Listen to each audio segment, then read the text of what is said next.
मिथिला के एक व्यक्ति थे, उनका नाम था सूरध्वज जी। क्या नाम था? सूरध्वज। वो वृंदावन के मदन मोहन लाल जी के रूप के इतने आसक्त थे कि उनको ये रहता था कि मैं कब छुट्टी मिले और वृंदावन जाऊं और मदन मोहन जी का दर्शन करूं। आजकल मदन मोहन लाल जी जब करौली राजस्थान में विराजते हैं, बहुत सावधानी से सुनना, सब लोग इधर देखो, बहुत सुंदर भाग है। तो सूरध्वज जी वृंदावन तो नहीं जा पा रहे थे, बहुत व्यस्त थे, एक राजा के यहां कुछ कार्य करते थे।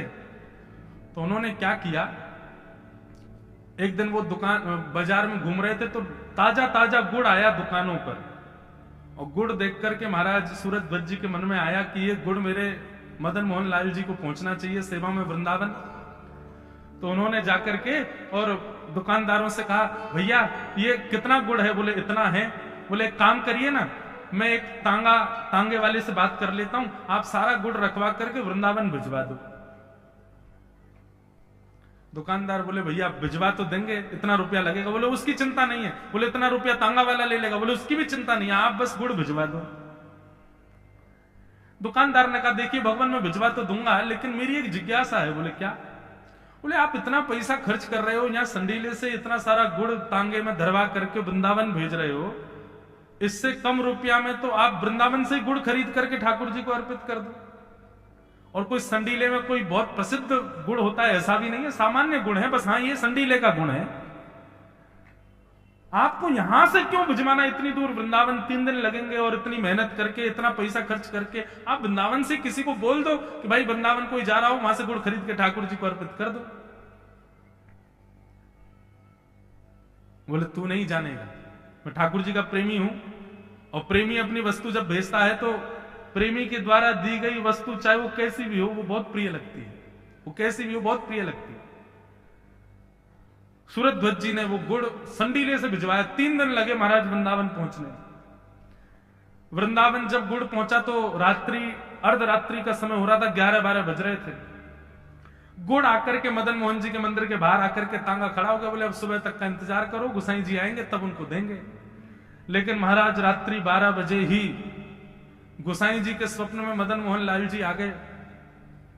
गुसाई जी बोले कहो जय जय, क्या किया? बोले कि जल्दी द्वार खोलो और बाहर गुड़ आया है, वो गुड़ जल्दी भोग प्रसादी उसकी बनाओ और मेरे को थाल में रख करके गुड़ का भोग लगाओ। गुसाई जी बोले भगवान रात के 12 बज रहे हैं, अर्धरात्रि का समय हो रहा है, 3-4 घंटे और थोड़ा इंतजार कर लो, 3-4 घंटे में मंगला आरती का समय हो जाएगा तो सुबह मंगल भोग में गुड़ का ही भोग लगा देंगे। अब 3-4 घंटे के लिए मुझे नहाना पड़ेगा, पूरा मंदिर साफ करना पड़ेगा, रसोई घर में सफाई करनी पड़, फिर आपको उठाऊंगा, गुड़ लाऊंगा, भोग लगाऊंगा। भगवान इससे बढ़िया तो आप प्रतीक्षा कर लो 3-4 घंटे। तो मदन मोहन लाल जी रोने लगे स्वप्न में।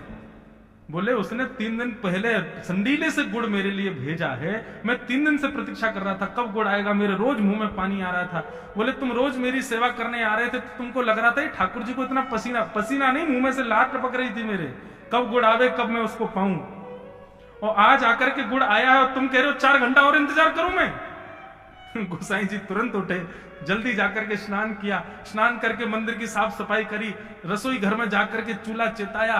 महाराज बाहर द्वार पर तांगे में गुड़ रखा था, तांगे वाले को उठाया, बोले लाओ गुड़ दे दो। बोले सुबह हो गई? बोले बस हो ही गई। लाल जी भूखे बैठे भीतर, तुरंत गुड़ लेकर के गए, बढ़िया खीर बनाई, उसमें गुड़ डाला और जब मदन मोहन लाल जी को अर्पित किए, गोसाई जी के नेत्र सजल हो गए। बोले क्यों? बोले खीर ठाकुर जी के आगे रखने के बाद पर्दा लगाया था, लेकिन पर्दा जैसे उठा करके देखा तो पूरे मुंह पर खीर लगी भाई श्री मदन मोहन लाल जी। इतने आसक्त, इतने आनंद। आपकी सामग्री कैसी है ये विशेष बात नहीं, आपका उस सामग्री को देने में भाव कैसा है ये विशेष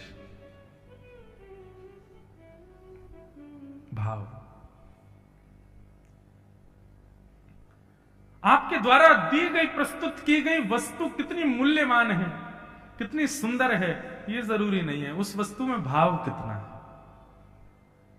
भीष्म पितामह सामान्य संस्कृत स्तुति नहीं गा रहे हैं भगवान की। भीष्म पितामह की स्तुति के भाव यदि आप सुन लेंगे, रोम रोम नाचने लगेगा आपका। मैं तो कभी कभी विस्तार कर देता हूं तो 2-2 दिन तक भीष्म पितामह की स्तुति चलती है। भीष्म पितामह कह रहे हैं भगवान मेरी एक इच्छा है, आपसे मैं प्रार्थना कर सकता हूं? भगवान बोले बोलो क्या चाहिए? भीष्म पितामह कहते हैं, इति मति रूप कल्पिता वितृष्णा भगवत सात्वत पुंगवे विभुम्ने। हे नाथ, एक कृपा कर दो। क्या? मैं मृत्यु से पहले अपनी अंतिम इच्छा पूरी करना चाहता हूं। भगवान बोले क्या है तुम्हारी अंतिम इच्छा? बोले मेरी एक बेटी है, उस कुंवारी बेटी का ब्याह करना चाहता हूं। भगवान बोले भीष्म पितामह तुम तो बाल ब्रह्मचारी हो, तुम्हारा तो ब्याह ही नहीं हुआ, तुमने तो शादी नहीं करी, तुम्हारी बेटी कहां से हो गई? भीष्म पितामह बोले भगवान भाव समझिए, हर व्यक्ति की बिना विवाह की एक बेटी होती है, और उस बेटी का नाम क्या है? मति, बुद्धि। बेटी कौन? जो पिता से अपनी इच्छा पूरी करवाए, मां से अपनी इच्छा पूरी करवाए, वो बेटी। ये मति रूपी बेटी आपने सबको दे रखी है भगवान। ये कहती है ये खाना है तो वही खाते हैं, ये कहती है वहां जाना है तो वहीं जाते हैं, ये कहती है ये पहनना है तो वही पहनते हैं। भगवान ये बेटी तब तक इच्छा करती है जब तक ये कुंवारी रहती है, लेकिन जैसे इस बेटी का ब्याह सुयोग वर से हो जाए तो फिर बेटी वो इच्छा करती है जो वर की इच्छा हो, और इस बेटी के लिए सुयोग वर आज मुझे मिल गया है। भगवान बोले कौन? बोले आपसे अच्छा वर कौन हो? अब देखो बात समझो, भीष्म पितामह ने सीधे ऐसा नहीं कहा कि मैं अपनी मति आपके चरणों में अर्पित कर रहा हूं, नहीं, ये तो सीधी सीधी बात है। अब इसमें भाव जोड़ दिया, क्या? मति रूपी बेटी और श्री कृष्ण रूपी जमाई। हे जमाई, आप मेरी मति रूपी बेटी को स्वीकार कर लो। क्यों? बेटी विवाह से पहले अपनी इच्छा पूरी करवाती है और विवाह के बाद अपने पति की इच्छा पूरी करवाती है। इसलिए नाथ मेरी बेटी के पति यदि आप बन जाओगे तो मैं वही करूंगा जो आप चाहोगे, इसलिए मेरी मति को स्वीकार करो। भगवान बोले वाह भाई भीष्म पितामह, क्या तरीके से तुम स्तुति गा रहे हो, मैं तो प्रसन्न हो गया। भगवान बोले अब जब रिश्तेदारी कर ही रहे हो तो पूरी अच्छी तरीके से करो। भीष्म पितामह बोले बताइए। बोले बेटी को वर पसंद ना हो तब तक ब्याह नहीं करना चाहिए। बेटी जब राजी हो जाए कि हाँ मैं राजी हूं, मैं तैयार हूं, तभी ब्याह करना चाहिए। तुम्हारी बेटी को हम पसंद नहीं है, तुमको पसंद है, मैं ससुर जी को पसंद है, बिटिया को पसंद नहीं, तो फिर ब्याह कैसे हो? पहले अपनी मति से पूछो तो सही, उसको हम प्रिय लगते हैं कि नहीं। भीष्म पितामह कहते हैं भगवान आपको देख करके आपसे प्रेम किसको नहीं होगा? त्रिभुवन कमलम तमाल वर्णम रवि कर गौरवरांबरम दधाने। आपको देख करके आपसे किसको प्रेम नहीं होगा? आपका रूप इतना सुंदर। भीष्म पितामह कहते हैं और उसपे भी आपका श्रृंगार। बोले एक तो आप तमाल वर्ण के, तमाल वर्ण कहते हैं, ठाकुर जी काले नहीं है, ठाकुर जी कैसे हैं? सांवले भी नहीं है, अलग ही रंग है ठाकुर जी का। जैसे गहरे समुद्र का रंग होता है, जैसे घने बादलों का रंग होता है, उस रंग का वर्णन नहीं किया जा सकता, ऐसा रंग है ठाकुर जी का। बोले हे नाथ, एक तो आप थोड़े से सांवले से हो, तमाल वर्ण के हो, उस पर भी आप ये पीली पीली बगलबंदी पहन करके जब चलते हो ना नाथ, तो मेरी मति क्या तीनों लोग आपके रूप पर न्योछावर हो जाता है। भगवान अकबर की पत्नी ताज बेगम हमारे वृंदावन आई। अकबर भारत हिंदुस्तान, शहंशाह हिंदुस्तान, राजा है पूरे भारत का, कहीं भी जा सकता है। वृंदावन आई और महाराज वृंदावन से जैसे गोवर्धन गए तो गोवर्धन पर्वत पर श्रीनाथ जी विराज रहे थे मंदिर में। गुसाई जी से जाकर के अकबर ने कहा कि देखिए हमारी तो ज्यादा इच्छा नहीं है, पर हमारी पत्नी की इच्छा है आपके खुदा को देखने की, वो है कैसे? तो गुसाई जी बोले देखिए भगवान क्षमा करना, हमारे यहाँ हिंदुओं को ही प्रवेश है मंदिरों में, आप तो अच्छे राजा हैं, पर कई विजातीय राजा जो मंदिरों में प्रवेश कर जाते हैं और मंदिर तोड़ देते हैं, इसलिए नियम है कि अब बस हिंदू ही जा सकते हैं। पर ठीक है, हम आपकी पत्नी देखना चाहती है तो उसको एक खिड़की से दिखा देते हैं। और एक खिड़की से जैसे ही ताज बेगम को ठाकुर जी का दर्शन कराया, महाराज अब तो ऐसी स्थिति हो गई, कृष्ण तन कृष्ण धन कृष्ण ही हमारो मन, कहीं भी जा रही है उनको कृष्ण ही कृष्ण दिखाई दे रहे हैं। अकबर कुछ बात कर रहा है लेकिन ताज बेगम एक अलग ही सोच में है। जब से देखा है ठाकुर जी की उस मधुर छवि को, आहा मेरो मन गिरधर छवि पे अटक्यो, ललित त्रिभंगी चाल पे चल के चिबुक चारु गड़ी ठटक्यो, मेरो मन गिरधर छवि पे अटक्यो। ताज बेगम को बुखार आ गया। बड़े बड़े वैद्यों ने, बड़े बड़े चिकित्सकों ने, हकीमों ने आकर के उसको ठीक करने का प्रयास किया, लेकिन ज्वर दूर नहीं हुआ। तो एक दिन ताज बेगम ने अपने पति अकबर से कहा, मेरा ज्वर दूर नहीं होगा ऐसे। बोले क्यों? बोले ये प्रेम का ज्वर चढ़ा है। अकबर बोले किसके प्रेम का? बोले वृंदावन चंद, वृंदावन बिहारी लाल के प्रेम का है। मैं आपसे प्रार्थना करना चाहती हूं, मुझे वापस वृंदावन भेज दो, मैं सदैव उनको देखना चाहती हूं बस। ताज बेगम का एक पद है, उसमें वो क्या कहती है? सुनो दिल जानी मेरे दिल की कहानी। जब ताज बेगम वापस वृंदावन आई और वृंदावन आकर के ठाकुर जी का जब उसने दर्शन किया, तो कई लोग ताज बेगम को मंदिर जाने से रोकते थे, मंदिर में प्रवेश नहीं करने देते थे। तो ताज बेगम क्या करती थी? द्वार पर बैठ जाती और दर्शन करके आने वाले लोगों से पूछती, कैसे लग रहे हैं ठाकुर जी? कोई कहता आज नीली पोशाक पहनी है, ऐसा मुकुट पहना है, ऐसे कानों के कुंडल हैं, ऐसे हाथों के कड़ूले हैं। तो रोज रोज पूछते पूछते अब ताज बेगम पता है क्या करती? बाहर की रेत में बैठ करके एक सीख से ठाकुर जी की छवि बनाती और अंदर से दर्शन करके आने वाले दर्शनार्थियों से पूछती, 2 मिनट मेरे साथ आइए ना, साथ ले जाके पूछती, क्या भीतर जो ठाकुर जी बैठे हैं वो ऐसे दिख रहे हैं? और जैसे ही वो व्यक्ति उस धूल में बने हुए चित्र को देखता, बोले बिल्कुल ऐसे ही दिख रहे हैं। ताज बेगम कहती, अब मेरे चित्त को शांति है। ताज बेगम दर्शन नहीं कर पाती है, बाहर बैठी बैठी केवल चिंतन करती है। आज नीली पोशाक होगी, सिर पर लाल पाग होगी, गले में मोतियों की माला होगी, थोड़े थोड़े चंदन लगा रखे होंगे, घुंघराले केश होंगे, ठाकुर जी ने आज खस का इत्र लगाया होगा। और फिर ये सब सोच के दर्शनार्थी से बोलती, भीतर जाके जरा बताइए ना आज ठाकुर जी कैसे। वो आके बताता, आज ठाकुर जी ने नीली पोशाक, लाल पाग, खस का इत्र, मोती की माला। बस ये सुनते ही नाचने लग जाते।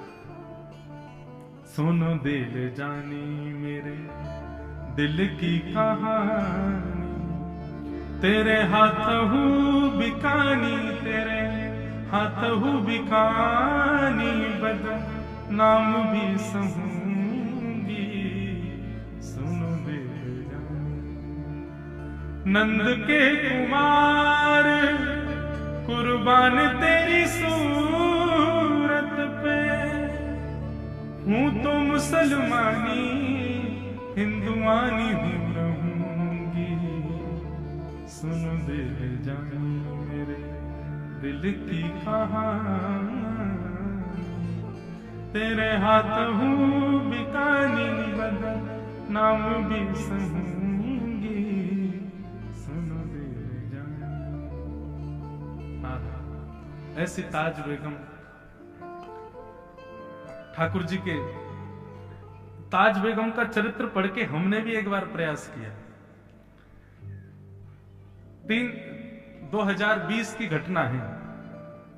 2020 में नाथद्वार में कथा हो रही थी, नाथद्वारा राजस्थान।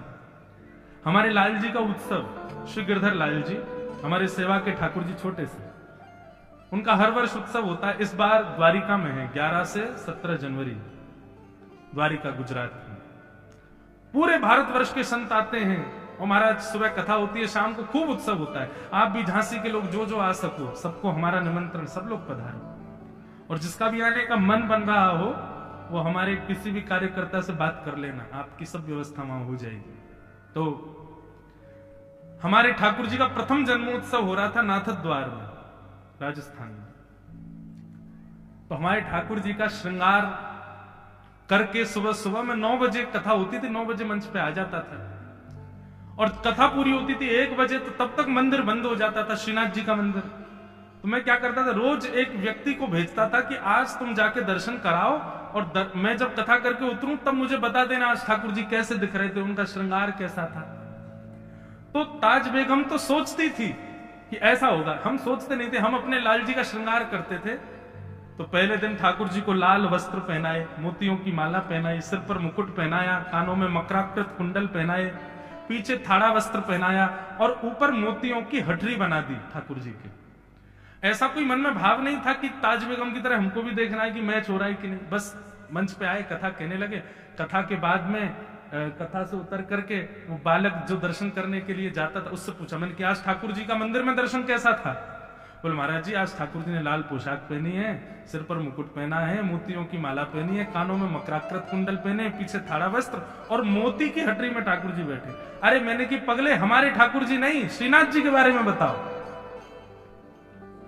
वाह, यह है ग्राम सिंह, इनका भी कोई भजन होगा इसीलिए आगे कथा में। तो मैंने कहा भाई मंदिर के ठाकुर जी का दर्शन बताओ, ये तो तुम हमारे ठाकुर जी का बता रहे हो। बोले नहीं महाराज मैंने आपके ठाकुर जी देखे ही नहीं, मैं तो मंदिर के ठाकुर जी का बता रहा हूं। मैंने कहा यार ये एक जैसे कैसे हो गए। शाम को फिर जब हम उत्थापन में 4 बजे दर्शन करने गए तो ठाकुर जी बिल्कुल वैसे ही जैसे हमारे लाल जी। मैंने कि चलो आज तो तुक्का लग गया, कल देखते हैं। दूसरे दिन हमने ठाकुर जी को पीली पोशाक पहनाई, सोने की मालाएं पहनाई, सिर पर मुकुट ना धरा के पगड़ी पहनाई, पगड़ी पहना करके आज ठाकुर जी को शीशे की हटरी में बैठाया। शीश हटरी कथा करने के लिए गए, कथा के बाद बालक खड़ा था। मैंने कहा हाँ भाई आज श्रीनाथ जी कैसे हैं? बोले महाराज जी आज ठाकुर जी ने पीत वस्त्र पहने हैं, स्वर्ण के आभूषण पहने हैं, सिर पर पाग पहनी और आज ठाकुर जी शीशे की हटरी में बैठे। मैंने कहा भैया ऐसा मत बोल भाई, ये तो बिल्कुल हम सुबह ठाकुर जी का जैसा श्रृंगार करते मंदिर में भी वैसा ही हो रहा है। तीसरे दिन हमने फिर कहा, मैंने कि लाल जी यदि आज आपका श्रृंगार एक जैसा हुआ तो मैं समझ जाऊंगा कि हमारे उत्सव से आप प्रसन्न हो। तो तीसरे दिन हमने वो श्रृंगार किया जो उस ऋतु में होता ही नहीं है। क्या? ठाकुर जी को पाग पहनाई, वस्त्र पहनाए और सुंदर मेवा की हटरी, काजू बादाम और इन सब की हटरी कहते हैं, एक बढ़िया सुंदर सी कुंज में ठाकुर जी बैठते हैं, हटरी में बैठाया। और उसके बाद हमने क्या, श्रृंगार हो गया था लेकिन दोबारा गया और दोबारा जाकर के फिर मैंने पगड़ी के ऊपर सहरा और बांध दिया। मैंने यार दुल्हा बनाओ इनको। अगर आज सहरा पहना होगा श्रीनाथ जी ने तो समझ जाएंगे हमारे उत्सव से लाल जी प्रसन्न है। कथा में मेरा मन कम लगे, मेरे को यही लगे कब 1 बजे कब मैं पूछूं। और 1 बजते ही महाराज मैंने जैसे उससे पूछा, अब तो मेरी आंख तो पहली भर आई थी। मैंने कि इतनी विषम परिस्थिति में हूं, यदि ठाकुर जी का वैसा श्रृंगार नहीं होगा तो कष्ट बहुत होगा, और सेम श्रृंगार हुआ तो इतने आनंद होगा कि कहीं प्राण नहीं निकल जाए। मैंने कि बता भैया आज ठाकुर जी कैसे लग रहे हैं? उसने कहा महाराज जी आज ठाकुर जी लाल हटरी में बैठे, अलग हटरी हमारी मेवा की थी।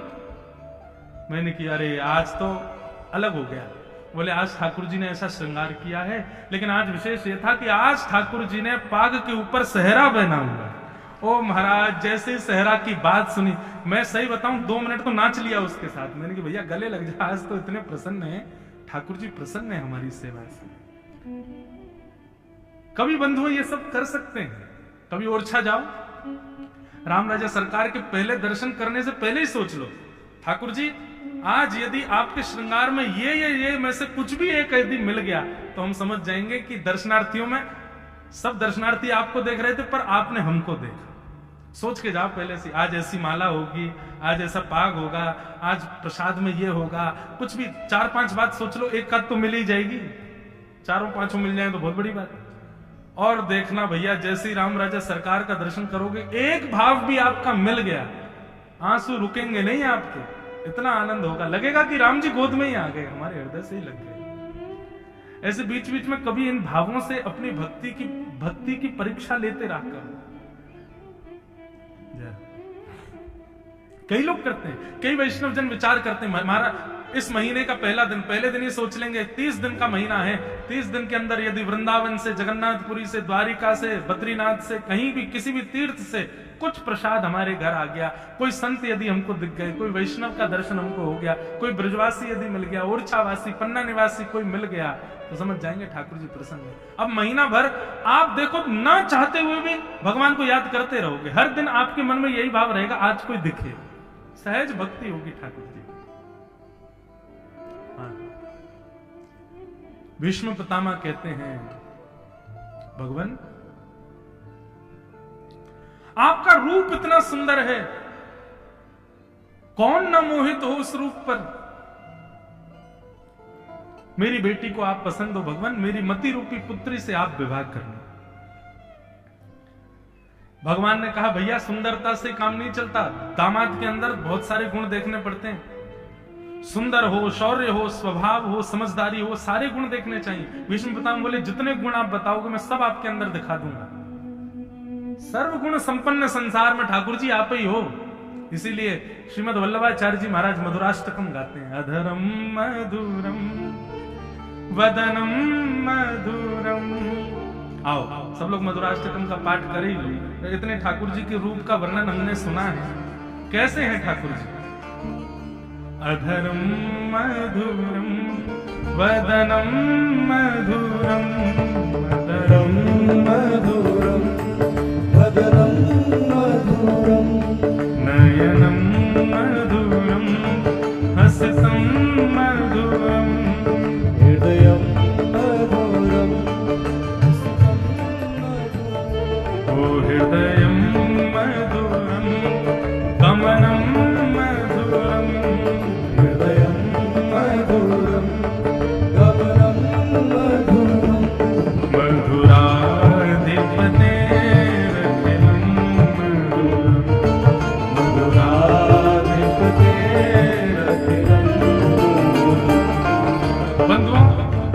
मधुराष्टकम में श्रीमद वल्लभाचार्य जी का भाव ये है कि भाई कोई व्यक्ति कहे कि ये व्यक्ति बहुत सुंदर है, लेकिन उस सुंदर व्यक्ति में भी आप एक अवगुण तो निकाल ही लोगे। संसार में कितना भी गुणयुक्त व्यक्ति क्यों ना हो, उसके अंदर कोई ना कोई कमी तो होगी। लेकिन हमारे मदन मोहन लाल जी, हमारे वृंदावन बिहारी लाल, राधा रमन लाल, युगल किशोर सरकार, हमारे राजा राम सरकार, ये यदि कभी प्रत्यक्ष मिल गए ना, इनमें एक भी अवगुण आप दिखा नहीं सकते। हंसते भी मधुर हैं, चलते भी मधुर हैं, बोलते भी मधुर हैं, लेटते भी मधुर हैं, और कहां तक कहें हमारे वृंदावन बिहारी लाल तो रोते भी मधुर हैं, सब मधुर। इसीलिए कह रहे हैं मधुराधिपते मधुराधिपते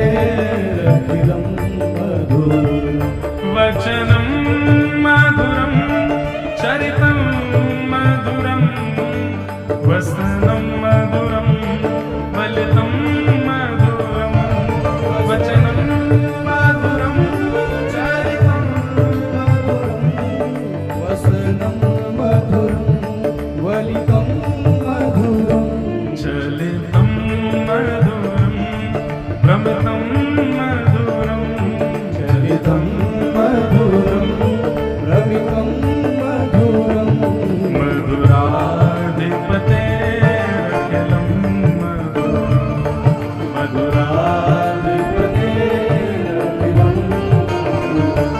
अधरं मधुरं वदनं मधुरं, अधरं मधुरं वदनं मधुरं, मधुराधिपते मधुराधिपते। बोल वृंदावन बिहारी लाल की।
कितने मधुर हैं ठाकुर जी, सब मधुर है। एक अंग भी, एक भाव भी ऐसा नहीं है जिसमें मधुरता ना हो। भीष्म पितामह कह रहे हैं भगवान, आप कह रहे हो सुंदरता से काम नहीं चलेगा, और भी गुण होने चाहिए। आप जितने गुण कहोगे उतने गुण आपके भीतर हम दिखा दें। और कई गुण तो ऐसे जिनको मानव गिन ही नहीं पाएगा, वो भी आपके भीतर है। नाथ, आप मधुराधिपति हो। भीष्म पितामह भगवान की स्तुति गाते जा रहे थे। स्तुति गाते गाते भीष्म पितामह ने भगवान के प्रेम रूपी गुण का स्मरण किया। नाथ, आप कितने प्रेमी हो। स्वनिगममपहाय मत्प्रतिज्ञा मृतमधिकर तुम वप्लुतो रथस्थः धृतरथ चरणो भयाशलद्गु हरिर्वहन्तु मिमं गतोत्तरीय। कितने प्रिय। भीष्म पितामह वर्णन कर रहे हैं एक लीला का। भीष्म पितामह कहते हैं भगवान, एक बार जब महाभारत युद्ध प्रारंभ होने वाला था तो दुर्योधन और अर्जुन दोनों आपके पास सेना मांगने के लिए और आपकी मदद मांगने के लिए आए थे। तब आपने कहा था कि एक तरफ मेरी सेना रहेगी और एक तरफ अकेला मैं रहूंगा और मैं शस्त्र नहीं उठाऊंगा। तब दुर्योधन आपकी सेना लेकर के आ गया था। जब दुर्योधन ने आकर के सभा में कहा कि महाराज, भगवान ने तो प्रतिज्ञा ली है कि वो पांडवों की तरफ रहेंगे और शस्त्र नहीं उठाएंगे। आपकी इस प्रतिज्ञा को सुनकर के मैंने भी प्रतिज्ञा ली थी कि यदि वासुदेव कृष्ण ने शस्त्र धारण नहीं किया तो मैं शंतनु का बेटा नहीं, मैं गंगा का सुत नहीं, मैं भीष्म पितामह नहीं कहलाऊंगा आज के बाद। वासुदेव कर चक्र न धरहि तो तुमको मुख न दिखाऊं, लाजत है मेरी गंगा जननी, मैं शंतनु सुत न कहूं। प्रतिज्ञा ली थी भीष्म पितामह ने। वासुदेव कृष्ण को महाभारत युद्ध में शस्त्र धारण करना पड़ेगा और नहीं करेंगे तो मैं जबरदस्ती करवाऊंगा।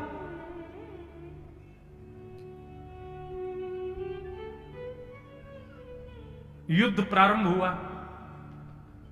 10 दिन निकल गए, कौरवों की सेना खत्म होने लगी।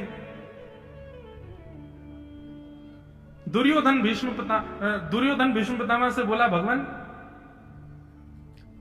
आप हैं तो कौरवों के पक्ष में लेकिन भला चाहते हैं पांडवों का। भीष्म पितामह बोले, ऐसा क्यों बोल रहे हो? बोले क्योंकि आपके रहते हुए सेना खत्म हो रही है हमारी। इसमें निश्चित ही आपका जो भाव पक्ष है वो पांडवों की तरफ ज्यादा है।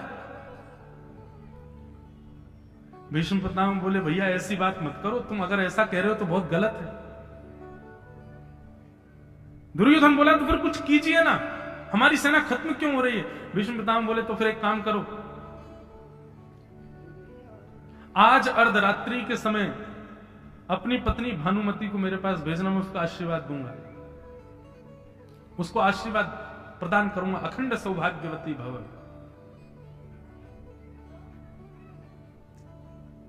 श्रीमन्नारायण नारायण नारायण, नारायण नारायण नारायण, श्रीमन्नारायण नारायण नारायण नारायण, भज नारायण नारायण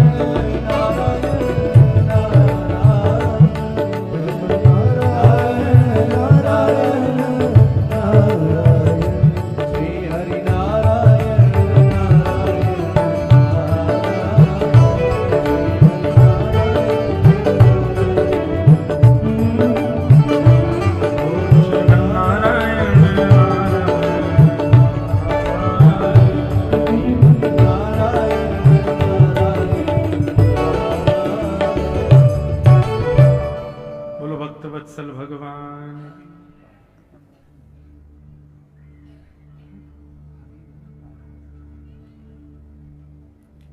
हमारे मध्य में आज कथा में मधुर भाव से पधारे परम पूजनीय श्री हरिओम पाठक जी महाराज जी को बहुत बहुत प्रणाम, बहुत बहुत वंदन। कथाक्रम थोड़ी देर और सुने। भीष्म पितामह ने दुर्योधन से कहा, ए दुर्योधन, तुझको बहुत मृत्यु का भय लगा हुआ है, एक काम करो, अर्धरात्रि के समय अपनी पत्नी भानुमति को भेज देना, अखंड सौभाग्यवती, ऐसा आशीर्वाद दे देंगे उसको, नहीं मरोगे तुम, और तुम नहीं मरोगे तो महाभारत युद्ध तुम ही जीतोगे। दुर्योधन बोला भगवान बस यही चाह रहा था मैं कि आप थोड़ा सा आशीष बनाइए। अर्धरात्रि का समय, भीष्म पितामह अपनी संध्या वंदन कर रहे थे। भानुमति तो आई नहीं, उससे पहले द्रौपदी को लेकर भगवान कृष्ण पहुंच गए और द्रौपदी से बोले सुनो, भीष्म पितामह का जाके आशीर्वाद ले लो। द्रौपदी बोली आधी रात में आशीर्वाद क्यों लेना है, सुबह सुबह ले लूंगी। बोले नहीं, सुबह तक प्रतीक्षा करोगी तो सारा फेरबदल हो जाएगा महाभारत में।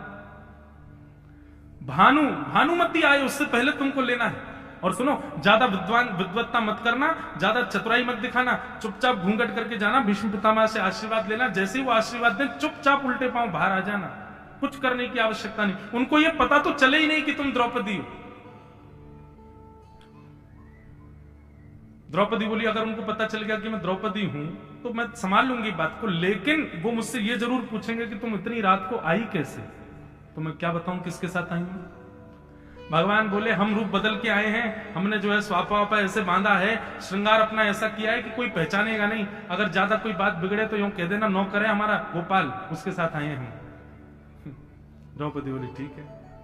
द्रौपदी भीतर गई, भीष्म पितामह संध्या वंदन करके बैठे थे। द्रौपदी ने आती जैसी प्रणाम किया, भीष्म पितामह ने माला नेत्रों से लगाई, दोनों भुजा से आशीर्वाद धरते हुए और सिर पर हाथ रख के बोले अखंड सौभाग्यवती भव, तुम्हारा पति अजर अमर हो जाए, तुम्हारा सौभाग्य अखंड हो जाए। अब द्रौपदी को यह थोड़ी पता था कि ये ऐसा आशीर्वाद देंगे। उसको लगा भगवान भेज रहे हैं, हाथ धर देंगे, कुछ कहें नहीं कहें उससे हमको क्या मतलब। अखंड सौभाग्यवती भव, वो भी द्रौपदी, मतलब एक नहीं पांचों पति अखंड हो जाए तुम्हारे। द्रौपदी के तो 5 पति। द्रौपदी बोली यही कह रहे हैं अखंड सौभाग्यवती भव, और यही दूसरे दिन युद्ध में मेरे पतियों के पीछे ही बाण लेके घूमते हैं। चलो अच्छा है, इन्होंने आशीर्वाद दिया है, जिम्मेवारी इन्हीं की है कि मेरे 5 पति की रक्षा ये करें, इसलिए थोड़ा इनको बता तो दूं कि भाई कल से ध्यान रखना 5 का। और तुरंत द्रौपदी ने अपना घूंघट उठा लिया। बोले पितामह याद रखिएगा अपने आशीर्वाद को, एक नहीं 5 की जिम्मेवारी अब आपकी है, एक का भी बाल बांका नहीं होना चाहिए। द्रौपदी को देख करके भीष्म पितामह बोले द्रौपदी तू कहां से आ गई, मैंने तो भानुमति को बुलाया था, मैंने तो दुर्योधन की पत्नी को बुलाया था, उसको आशीर्वाद देना था, तू कहां से आ गई। द्रौपदी बोली अच्छा भेदभाव, मैं भी तो आपकी बहू हूं, मुझे भी तो आपके आशीर्वाद का अधिकार है, यदि भानुमति से पहले मुझे मिल गया तो ये मेरा भाग्य नहीं हो सकता। भीष्म पितामह के नेत्र सजल हो गए। कोई बात नहीं बेटा, अखंड सो, अब तो विधाता भी नहीं रोक सकता इस महाभारत युद्ध को पांडवों को जिताने से, अब तो पांडव ही जीतेंगे। लेकिन भीष्म पितामह की तुरंत बुद्धि खनकी, इतनी रात को अकेले आई हो तुम, और ये तुम रात में क्यों आशीर्वाद लेने चली आई, दिन में भी तो आ सकती थी। ये सब किसी ने षड्यंत्र रचाया है या तुम्हारी भावना थी, सही सही बताओ मुझे। शेर की तरह गर्जना करके बोले तो महाराज द्रौपदी तो घबरा गई, बोले नहीं अकेली आई हूं, वैसे अकेली भी नहीं हूं, वैसे अकेली, लेकिन अकेली भी नहीं हूं। बोले क्या कह रही हो, अकेली हूं अकेली नहीं हूं, कौन आया साथ में। बोले एक नौकर है हमारा गोपाल भैया, वो आया है। अच्छा वो लेके आया तुमको। बोले नहीं मन तो मेरा ही था। बोले तेरा मन, तू सुबह आ सकती थी, अर्धरात्रि को क्यों आई आशीर्वाद लेने। मुझे दाल में कुछ काला लग रहा है, चलो बाहर, मुझे एक तो ही गोपाल भैया से मिलाओ, कौन है ये। बाहर आकर के भीष्म पितामह ने जोर की दहाड़ मारी, महाराज कहां है गोपाल भैया। भगवान वहीं बैठे थे एक वृक्ष के नीचे। भीष्म पितामह की आवाज सुनते ही एक पटक लगी ठाकुर जी को, बोले कि अब फंस गए। खूब पढ़ा लिखा करके भेजा था, द्रौपदी को मानी नहीं, सब जाके खोला ही भीतर। भगवान धीमी गति से गए। भीष्म पितामह बोले ए जल्दी जल्दी आओ, ये क्या सरक सरक के क्या चलो, जल्दी आओ इधर। भगवान जैसे समीप गए, भीष्म पितामह बोले ए द्रौपदी तेरा गोपाल भैया पहले कहीं देखा है मैंने, जरा पगड़ी तो उतारो अपनी। बोले नहीं महाराज, पगड़ी तो शान मान होती है, इसको नहीं उतारते। बोले अरे बड़ी शान मान, मेरे सामने पगड़ी खींच ली महाराज। घुंघराले केश ठाकुर जी के प्रकट हो गए, छुपा हुआ था मोर पक्ष, वह भी उठ गया। इतने सुंदर छवि ठाकुर जी की प्रकट हुई तो बादलों में छुपा हुआ था चंद्रमा मन में सोचने लगा, ठाकुर जी इतने सुंदर दिख रहे हैं और मैं यहाँ छुपा बैठा हूं, थोड़ा प्रकाश किया जाए। इतने में ही बादलों की ओर से हट करके चंद्रमा ने प्रकाश किया, त्रिभंग लली श्याम सुंदर की मधुर छवि प्रकट हो गई भीष्म पितामह के सामने। भीष्म पितामह देख करके 2 बार तो बलैया लेने लगे, इतने प्यारे लग रहे हैं ठाकुर जी। लेकिन भीष्म पितामह बोले, छलिया मरकट बंधु माखन चोर, सारे उल्टे सीधे काम करते हो। ये भानुमति का आशीर्वाद द्रौपदी को दिलवा दिया तुमने। तुमको कैसे पता था कि मैं भानुमति को आशीर्वाद देने वाला हूं? भगवान बोले, हम जय जय हैं, हमको सब पता है, हम भगवान हैं। लोग बात करते हैं तो कहते हैं धीरे बोलो, दीवारों के कान। वो दीवारों के कान नहीं, वो मेरे ही कान होते हैं, मुझे ही सुनाई देता है सब जगह। क्या करें पितामह भीष्म, अब आप कौरव जीत नहीं पाओगे। देखो आपने ही द्रौपदी को वरदान दे दिया।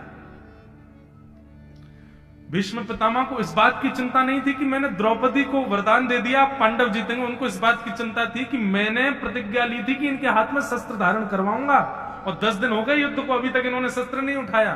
तुरंत भीष्म पितामह ने द्रौपदी को कहा, द्रौपदी मैंने तुझको आशीर्वाद दिया है कि तेरे 5 पतियों का कोई बाल बांका नहीं करेगा, लेकिन इन 5 की रक्षा की जिम्मेवारी मैं कृष्ण को देता हूं। यदि कल मेरा बाण भी अर्जुन का स्पर्श करे तो तुम मुझसे मत कहना, कृष्ण को ही पकड़ना, क्योंकि मैंने आशीर्वाद दिया और मैं ही जिम्मेवारी दे रहा हूं। कृष्ण, मैंने अपनी बहू को आशीर्वाद दिया है 5 पांडवों की रक्षा का, जिम्मेवारी तुमको देता हूं, 5 का बाल बांका नहीं हो जाए। भगवान घूर करके द्रौपदी को देखने लगे, हो गया काम, करवा दिया सब सत्यानाश। मना कर रहा था मत बोलना, भीतर जाके हो गया, अब सब मेरे ऊपर आ गई बात। बढ़िया तान दुपट्टा आराम करते, कल से हम भीष्म पितामह रक्षा करते पांडवों की, अब सब मेरे ऊपर ही आ गया। दूसरे दिन युद्ध प्रारंभ हुआ। आज भीष्म पितामह बोले, दुर्योधन आज सेना का नेतृत्व मैं करूंगा, आगे रथ मेरा रहेगा।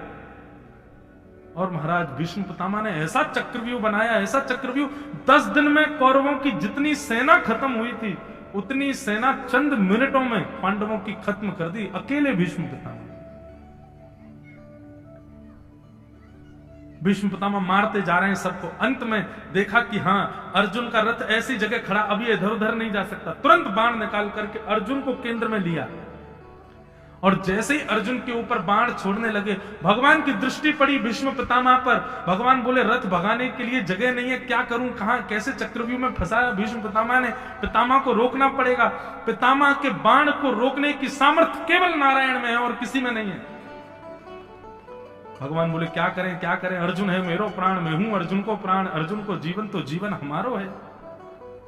तुरंत ठाकुर जी देख तो रहे भीष्म पितामह की ओर, दौड़े रथ से और जाकर के टूटा हुआ चक्का पड़ा था उसको उठाने लगे। 2 बार तो हाथ में धूल आई, तीसरे प्रयास में चक्का उठा लिया और लेकर के महाराज जैसे ही दौड़े हैं भीष्म पितामह की ओर, ऐसा दृश्य लग रहा था मानो एक जंगल के विशाल हाथी के ऊपर कोई शेर झपट रहा हो।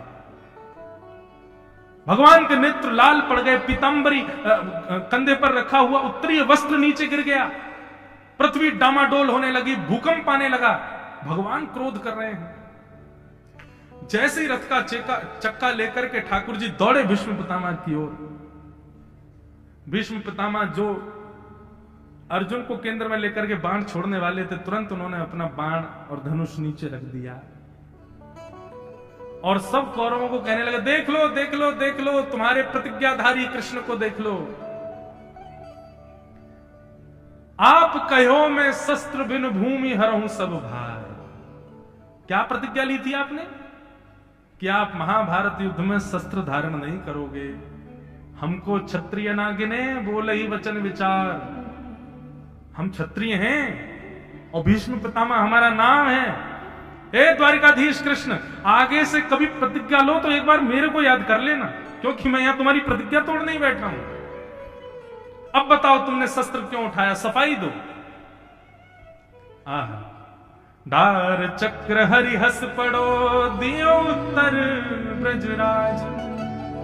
हमारे ब्रज के नंद नंदन श्री कृष्ण, उन्होंने चक्र दूर फेंक दिया, मुस्कुराने लगे और भीष्म पितामह से बोले, भीष्म पितामह ध्यान से सुनना, भीष्म पितामह, आपने क्या प्रतिज्ञा ली थी कि यदि वासुदेव कृष्ण ने चक्र धारण नहीं किया, शस्त्र धारण नहीं किया, तो मैं मरूं तो मेरा शव उल्टा गिरे, मैं किसी को मुख नहीं दिखाऊंगा। वासुदेव कर चक्र न धरहि तो तुमको मुख न दिखाऊं। भीष्म पितामह, आज तजी प्रतिज्ञा मोरी में तोरी प्रतिज्ञा काज। मैंने अपनी प्रतिज्ञा इसलिए तोड़ी क्योंकि यदि महाभारत युद्ध में मैं शस्त्र धारण नहीं करता तो मेरे शस्त्र ना धारण करने की वजह से तुमको बाणों की सैया पर लेटना पड़ता। लेकिन कैसे लेटते? उल्टे लेटते, और उल्टे लेटते तो अंतिम समय तुम मेरा दर्शन नहीं कर पाते, तुम्हारी अंतिम इच्छा पूर्ण नहीं हो पाती। इसलिए मैंने शस्त्र उठा लिया ताकि तुम्हारी इच्छा पूरी हो, और जब तुमको बाण लगे ना तो तुम पट नहीं गिरो, चित्त गिरो, ताकि मेरा दर्शन कर सको। भीष्म पितामह बोले, नाथ, आज मैं बाणों की सैया पर लेटा लेटा आपका दर्शन कर रहा हूं ना, ये भी आपकी इच्छा से ही कर पा रहा हूं, क्योंकि यदि आपकी इच्छा नहीं होती तो आप शस्त्र नहीं उठाते, बिना शस्त्र उठाए